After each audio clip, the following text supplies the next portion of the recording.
Hello students, I am doctor Neelam Sharma. Welcome to my channel Edulearn. तो students, जैसे कि आप जानते हैं कि हम लोग कम्युनिकेशन पढ़ रहे हैं। कम्युनिकेशन के जो पीवाईक्यू हैं वो कर रहे हैं। UGC net first paper communication unit fourth PYQ हम कर रहे हैं। तो वो पहले मैंने जो कुछ क्वेश्चंस कराए थे आपको, वो मैंने वो इंग्लिश मीडियम के बच्चों के लिए कराए थे, क्योंकि वो जो है इंग्लिश में ही थे।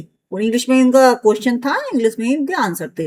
लेकिन कुछ क्वेश्चंस मैं ऐसे भी कराना चाहती हूँ जो हिंदी में है ना, हिंदी मीडियम में है। क्वेश्चन भी कराना चाहती हूँ मैं, कि हिंदी के जो स्टूडेंट हैं उनको समझ में आ जाएगा, क्योंकि वो टोटल इंग्लिश में थे, पूरा ही मतलब इंग्लिश टू इंग्लिश थे, तो उनको हो सकता है समझ में कम आए हों। लेकिन ये कुछ क्वेश्चन जो मैं कराऊंगी वो हिंदी में है, उनका भी बेनिफिट हो जाएगा, जो हिंदी मीडियम बिल्कुल हिंदी समझते हैं, और जो मैंने पहले इंग्लिश से कराए हैं उन स्टूडेंट का भी फायदा हो जाएगा जो केवल इंग्लिश को ही समझते हैं।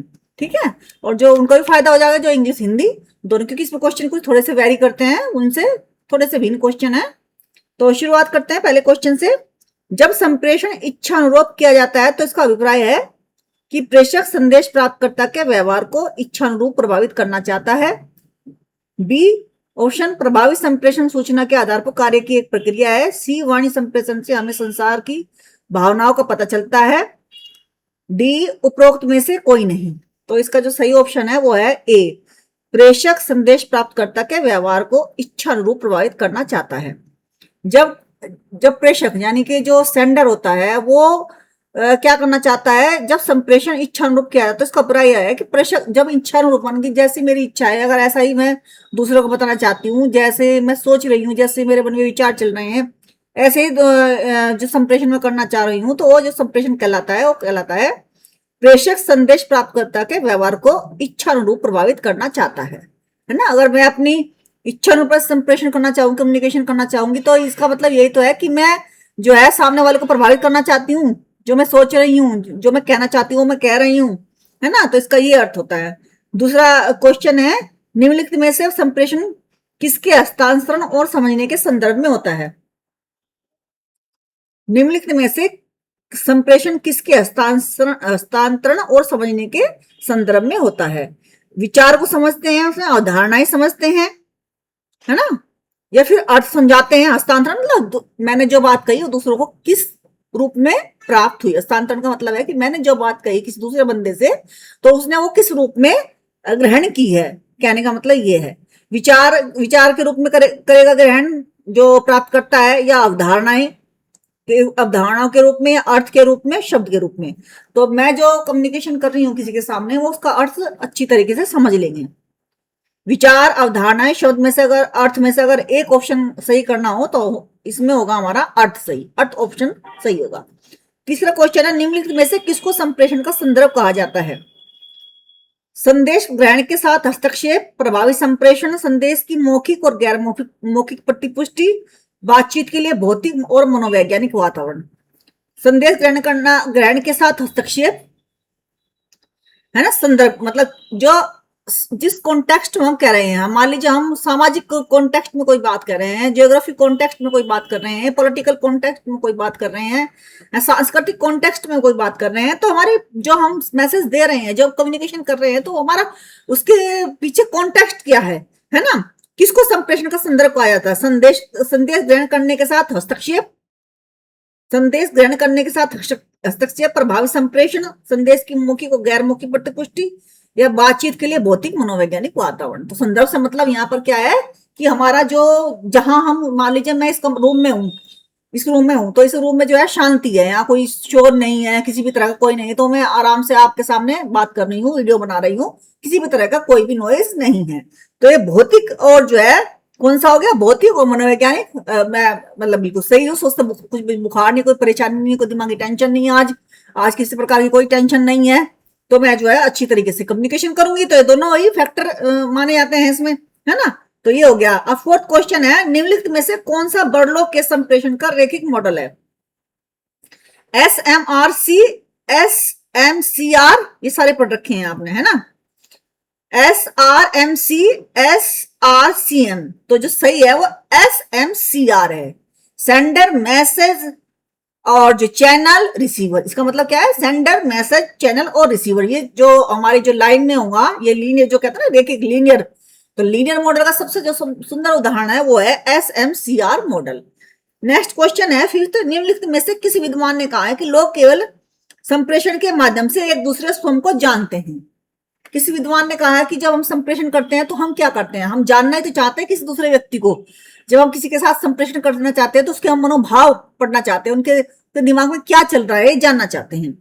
तो जो है इसका जो सबसे सुंदर उदाहरण है जो एक दूसरे को स्वयं को जानते हैं, इसमें George Herbert Mead, Mahatma Gandhi है, मार्टिन लूथर किंग है, या उपरोक्त में से कोई नहीं। तो जो इसका सही आंसर है वो है ए, जॉर्ज हर्बर्ट मीड। ठीक है।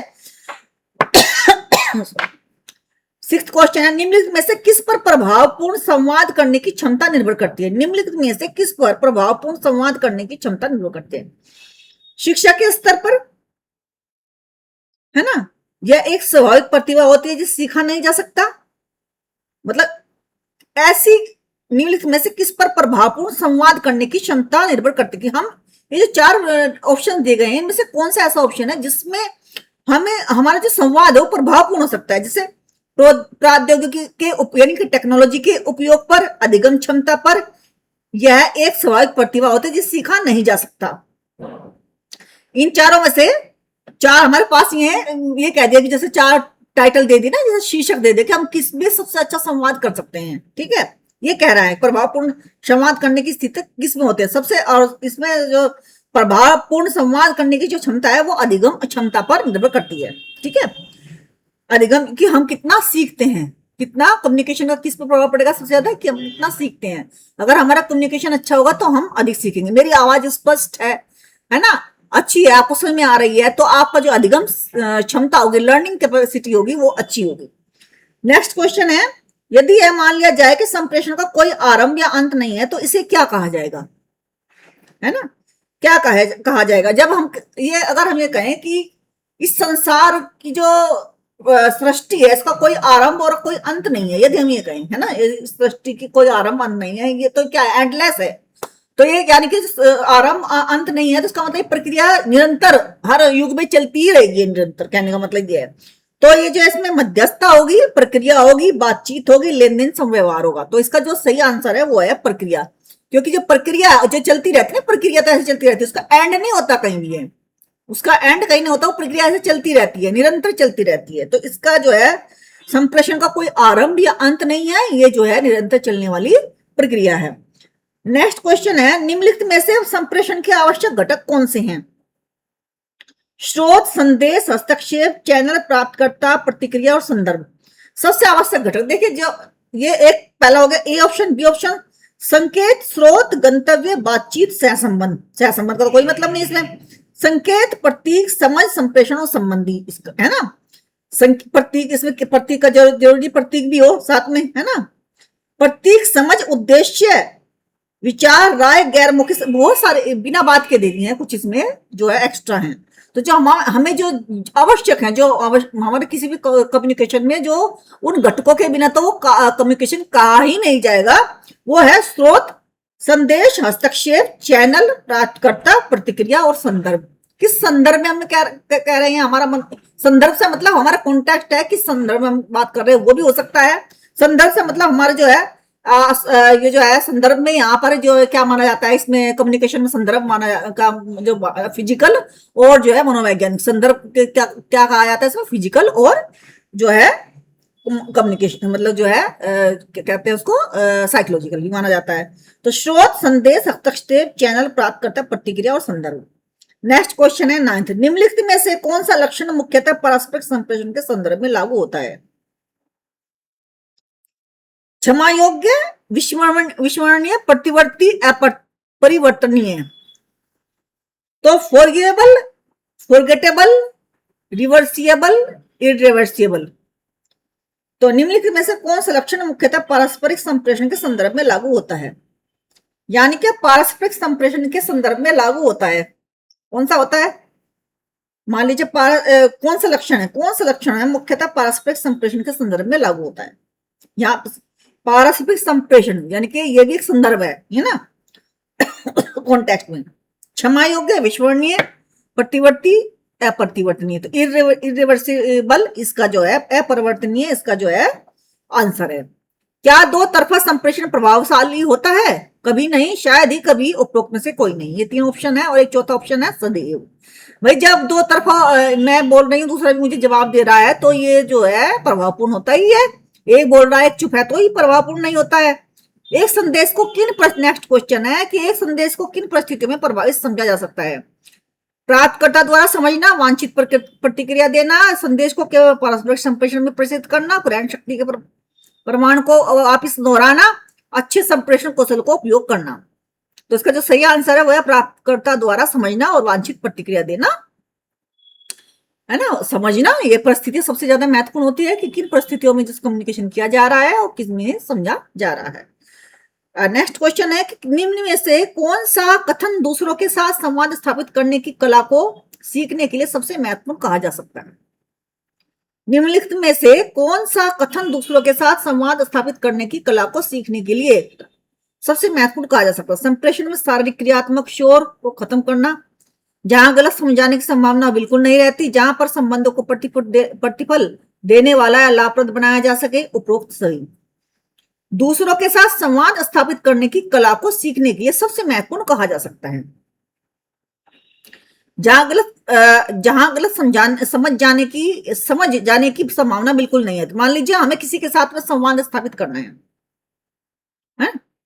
मान लीजिए हमें किसी के साथ संवाद स्थापित करना है, तो वो कौन सी कला है जो हमारे संवाद को जो हम स्थापित करना चाहते हैं वो अच्छा करेंगे, उसको, है ना, महत्वपूर्ण कहा जा सकता है। तो फिजियोलॉजिकल शोर को खत्म करना, मान लीजिए कोई शारीरिक शोर है उसको खत्म करके हम कर सकते हैं, या जहां गलत समझा, या वो संप्रेषण जहां में बिल्कुल अच्छा समझा जा सके, यानी कि हम इस तरह बात करें कि हमें समझेंगे कि हम बहुत अच्छे इंसान हैं, वो संप्रेषण होता है। या जहां पर संबंधों को प्रतिफल देने वाला या लाभप्रद बनाया जा सके, यानी कि जब हम कम्युनिकेशन करें तो वहां पर हमारे जो संबंध है वो भी, यानी कि हम ऊपरी दिखावा से कि हमें अच्छा ही समझे ये होगा, नहीं, ये नहीं होगा। जहां पर संबंधों को प्रतिफल देने वाला, लाभप्रद बनाया जा सके, संबंधों को प्रतिफल या लाभप्रद बनाया जा सके, वैसा कम्युनिकेशन सबसे अच्छा होता है। ठीक है। निम्नलिखित में से किस शब्द का प्रयोग संप्रेषण प्रक्रिया के दौरान संदेश को प्रतीकात्मक रूप से परिवर्तित किए जाने के लिए किया जाना चाहिए? तो व्याख्या कर सकते हैं हम, डिकोडिंग करें या एनकोडिंग करें, डेसिफेरिंग करें, एक्सपेंडिंग करें। तो इसमें जो सही आंसर है वो है बी, कूटलेखन। क्या करेंगे इसको हम? कूटलेखन। एक व्यक्ति जब स्वयं को वर्णित करता है तो उसे कहा जाता है, अगर हम स्वयं को वर्णित करते हैं उसको क्या कहा जाएगा? सेल्फ कॉन्सेप्ट, सेल्फ परसेप्शन, यानी कि स्व अनुभूति, स्व अवधारणा, स्व जागरूकता, आत्मसम्मान। जो स्वयं को वर्णित करना है वो कहा जाता है सेल्फ कॉन्सेप्ट। अनुभूति अलग होती है, वर्णन करना अलग होता है, परसेप्शन अलग होता है, अवेयरनेस अपने बारे में जानना होता है, और सेल्फ रिफ्लेक्शन आत्मसम्मान होता है। लेकिन यहाँ जो सेल्फ कॉन्सेप्ट है, सेल्फ कॉन्सेप्ट अपना स्वयं को वर्णन करना की कैसे, कॉन्सेप्ट को तुम तो वर्णन करते हैं ना इस तरीके से। निम्नलिखित में से कौन सा शब्द दो लोगों के बीच संदेश भेजने और प्राप्त करने के लिए प्रयुक्त होता है? तो ये इसमें जो है डिकोडिंग, एनकोडिंग, ट्रांजेक्शन, डाइडेटिक, अब इंग्लिश में भी बताया था मैंने, डीएडिक कम्युनिकेशन। तो जिसका सही आंसर है वो है डी, डीएडिक कम्युनिकेशन। निम्नलिखित में से कौन सा प्रभावी संप्रेषण मूल तत्व है? संदेश प्रभावी संप्रेषण का मूल तत्व है। संदेश, अगर प्रभावी संप्रेषण हम जानना चाहते हैं, संदेश अगर प्रभावी संप्रेषण का तो कोई मतलब नहीं, संदेश दे दिया, संदेश में प्रभावी होना ना होना, अप्रभावी भी संदेश दे सकते हैं, प्रभावी भी संदेश दे सकते हैं, ये दोनों ही इसकी स्थितियां हो सकती हैं। कूट लेखन, है ना, ये भी ऐसा नहीं कि कूट लेखन करते दूसरे को समझ में आ गया, ये नहीं, प्रभावी ना प्रभावी होना इसमें कोई मायने नहीं रखता। संकेत वाचन, कोई चीज संकेत, मतलब संकेत वाचन, सिग्नल दे दिया हमने किसी चीज का, ये भी कोई। तो ये फीडबैक, कि जो मान लीजिए मैंने कोई बात किसी को कही, उसको समझ में आ गई और उन्होंने जवाब दे दिया, और वो जवाब दे दिया जो मैं एक्सपेक्ट कर रही थी, तो इसका मतलब कि जो फीडबैक आया वो सही आया। तो ये जो है इसका बी, इसका सही है, प्रतिपुष्टि। जो लोग अपनी भावनाओं को अभिव्यक्त सरलता से, भावता से करते हैं, उनके लिए निम्नलिखित में से कौन से शब्द का प्रयोग किया जा सकता है? Aggressive, rude, assertive, inconsiderate. तो इसको कहा जा सकता है स्वीकारात्मक। क्या कहा जाता है इसे? असर्टिव। जो लोग अपनी भावनाओं की अभिव्यक्ति सरलता, स्पष्टता से, उन्मुख भाव से करते हैं, उनके लिए निम्नलिखित में से कौन से शब्द का मतलब कहता है उन्हें कहा जाता है असर्टिव। वो इंसान जो है असर्टिव होते हैं। ठीक है,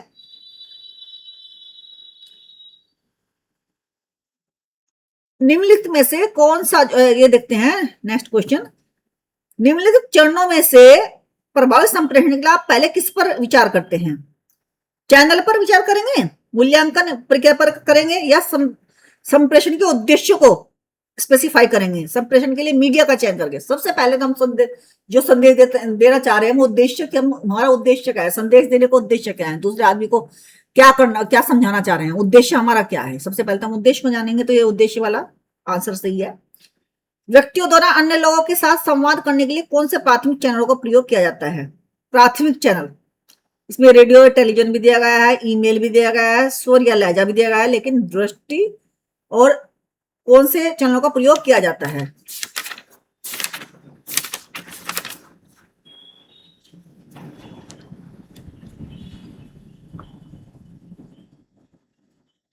अच्छा, जब हम संवाद स्थापित करते हैं, कहते हैं ना कि जब हम मतलब ये जब हम बोलते हैं ना कि अगर हमें किसी से अच्छा संवाद स्थापित करना है तो सबसे पहले हमें उसकी आंखों में देखना चाहिए, आंखों में देखना चाहिए, है ना, जब ये हमारा प्रभावी संप्रेषण होता है। तो दृष्टि और जो बोलने की ध्वनि है वो। ठीक है, ये हिंदी में मैंने आपको करा दिए क्वेश्चंस।